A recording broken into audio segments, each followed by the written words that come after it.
আপনার বিনিয়োগ কি নিরাপদ রাখতে চান? শেয়ার বাজারের ঝুঁকি কমাতে চান? তাহলে আপনার পোর্টফোলিওতে ডেট ফান্ড যুক্ত করার কথা ভাবতে পারেন। ডেট ফান্ড মূলত বন্ড, সরকারি সিকিউরিটিজ বা অন্যান্য ঋণপত্রে বিনিয়োগ করে। এগুলো সাধারণত শেয়ার বাজারের তুলনায় কম ঝুঁকিপূর্ণ হয়। ডেট ফান্ড আপনার মূলধনকে সুরক্ষা দিতে সাহায্য করে এবং নিয়মিত আয়ের সুযোগ তৈরি করতে পারে। যখন আপনার স্বল্প মেয়াদের জন্য টাকার প্রয়োজন হবে বা আপনি আপনার পোর্টফোলিওতে বৈচিত্র্য আনতে চাইবেন, তখন ডেট ফান্ড একটি ভালো বিকল্প হতে পারে। এটি আপনার বিনিয়োগকে স্থিতিশীলতা দেয়, বিশেষ করে নতুন বিনিয়োগকারীদের জন্য যারা ঝুঁকি কম নিতে চান। ডেট ফান্ড হতে পারে একটি চমৎকার শুরু।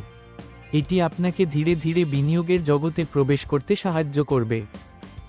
বিনিয়োগ সম্পর্কে আরও জানতে এবং আপনার আর্থিক পরিকল্পনা সাজাতে ভিজিট করুন www.moneyguruadvisor.com।